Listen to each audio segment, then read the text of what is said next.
This is Italy in 1922. These marching men are charter members of a new Italian political party, the Fascists, founded and led by a flamboyant ex-editor, ex-army corporal, ex-socialist Benito Mussolini.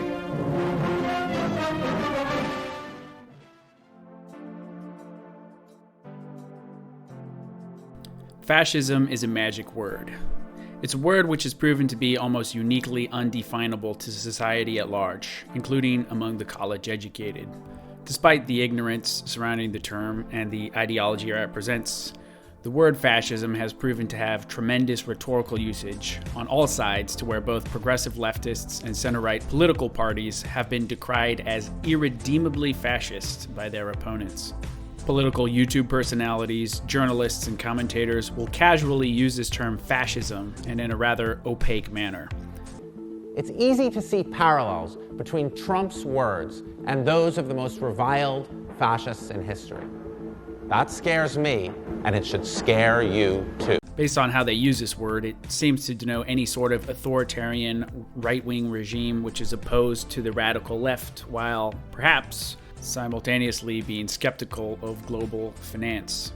In order to truly understand fascism in any sort of coherent manner as an ideology or political movement, one has to understand the times and circumstances in which it arose. One has to understand what fascism was reacting against in order to ascertain what it was for.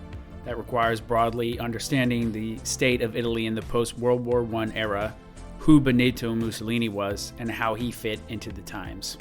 Only after this stage is set will an exposition of the ideology of fascism and the different historical perspectives on it be given here. Due to the scope of this topic, and after attempting in vain to cram this all into one video, I've decided to provide historical context in this first video and then focus on properly defining the fascist ideology and movement in the second, before moving on to other topics related to fascism, such as its distinction from Nazism. This initial study will be strictly focused on what Ernst Nolte called normative fascism, that is to say Italian fascism and not German National Socialism, which I maintain is a very different, separate phenomenon which will receive its own treatment later in this series. The arrival of the fascist ideology, as one might expect, didn't come in times of plenty, but in times of turbulence. The career of fascism begins in the nation of Italy, a country reeling in the wake of catastrophe and carnage caused by the Great War and engulfed in chaos.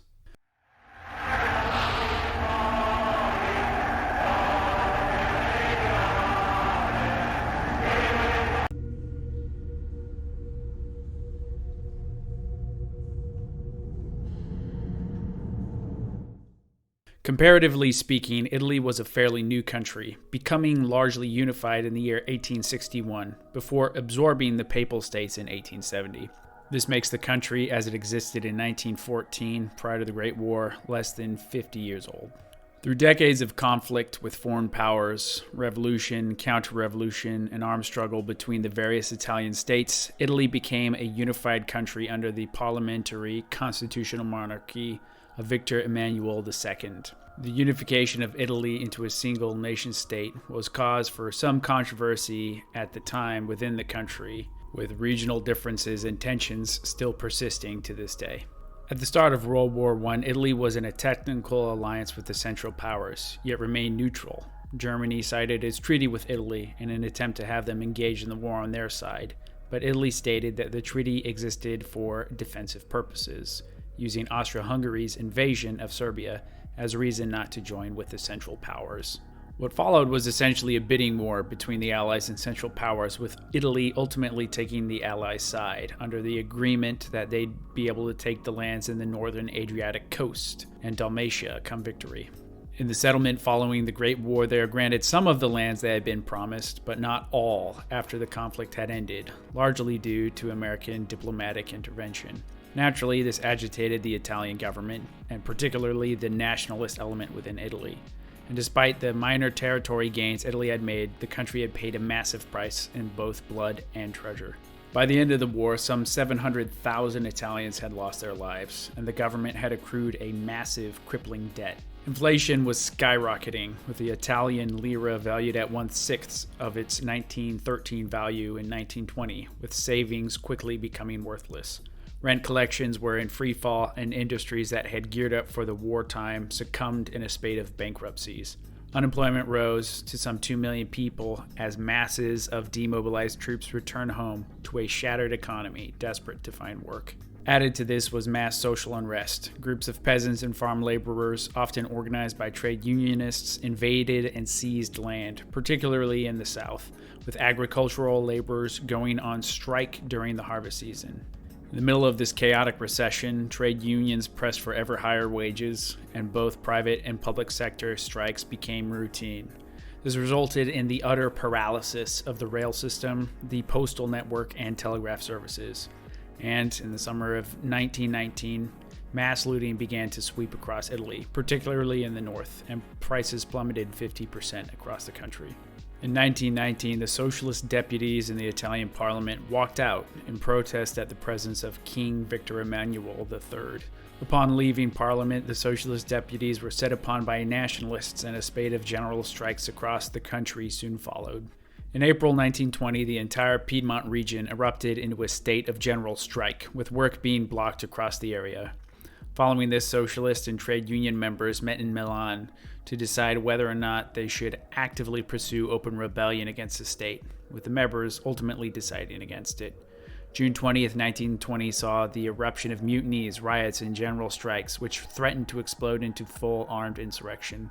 Civil tensions were extraordinarily high and generally supported by communists and the Italian Socialist Party, along with the trade unions. The Socialist Party of Italy was at this time dominated by the maximalist wing, led by Giacinto Cerati, who advocated a more radical, non-reformist agenda and a desire, quote, to do as in Russia. The socialists and communists were also openly very hostile to small landowners and businesses, the petty bourgeois, and favored collectivization of their land, never mind what they thought of the larger landowners. Catholic unions, also interested in reform, began to spring up across Italy, with the Catholics and socialists at odds with each other due to the avowed anti-clericalism of the socialists and the Catholics' distrust of Marxists and their extreme policies. During this time, the central government of Italy remained ineffectual, with the prime minister unable to scrap together any kind of governing majority. In an effort to appease riots and strikes, the state desired for business to cave to unionist demands to higher pay and even sharing ownership equity. This government rhetoric, along with its inability to protect private property or restore order, undermined the middle class's trust in the state. By 1919, the socialists were the largest party in Italy, with 30% of the vote. The Catholic, Christian Democrat, Italian Popular Front had garnered 20% of the vote, making it the second largest party. Despite these elections, the state remained in deadlock and only able to grant certain concessions, such as squatters' rights, as a nod to the peasantry. This period between 1919 and 1920 became known as the Biennio Rosso, the 2 red years in Italian history. And it was in this period of intense social strife, violence, and fear that Benito Mussolini and the Italian fascists began to rise and cast a growing shadow. Benito Mussolini was raised by a pious Catholic school-teaching mother and irreligious, anti-clerical, socialist blacksmith father in northern Italy. Probably due to this influence and his apparently unsavory experience at Catholic boarding school, Mussolini soured on religion as he grew older and became an anti-clericalist himself, as was common with socialist Italian intelligentsia of the time. Mussolini was also against conscription, having fled to Switzerland to avoid it, and also the Italian occupation of Libya. However, unlike his other socialist peers, after a time he began to advocate for revolution apart from class struggle. Mussolini was a committed socialist who became editor-in-chief of the premier socialist newspaper in the country, Avanti. However, as Mussolini embraced nationalist ideology, he supported his country's entry into World War I once it began. He stepped down from his post at Avanti, and because of this and his war advocacy, he was cast out of the Socialist Party of Italy. To Mussolini's mind, the war was an opportunity not only for romantic heroism and living out greatness through conflict, but also a potentially revolutionary opportunity and chance for his nation of Italy to gain claimed territory. Redemptive violence, perhaps. Once Italy joined the war effort on the Allied side in 1915, Mussolini joined the army, where he was wounded by an exploding mortar in 1917. In 1919, during the turbulent Two Red Years, Mussolini founded the Fasci di Combattimento, Fascists of Combat. The organization was initially comprised of patriotic socialists, and it had a more typical left-wing slant.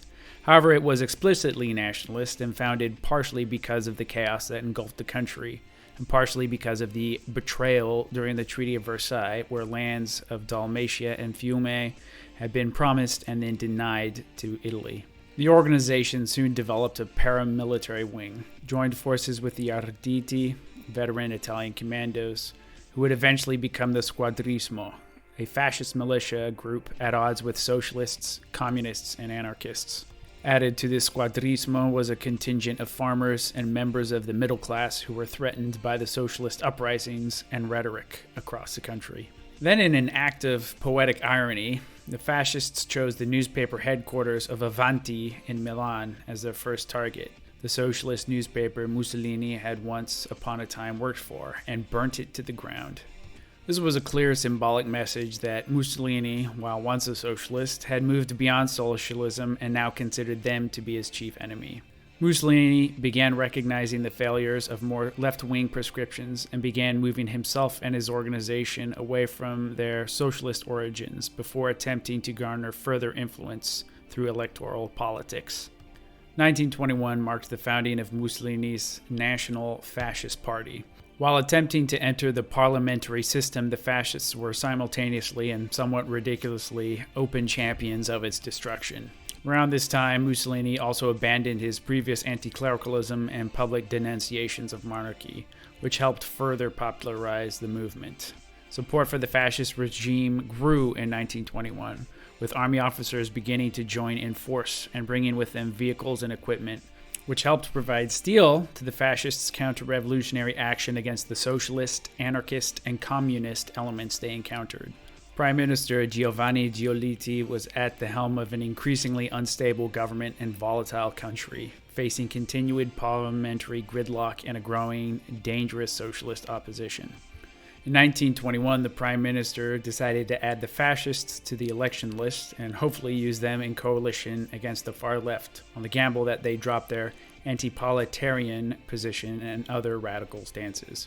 After the election, however, Giolitti could neither gain a majority nor get Mussolini and the newly elected fascist deputies to drop their advocacy to bring down the government. In a matter of months, the government had been through two more prime ministers, ending with Luigi Facta in February 1922.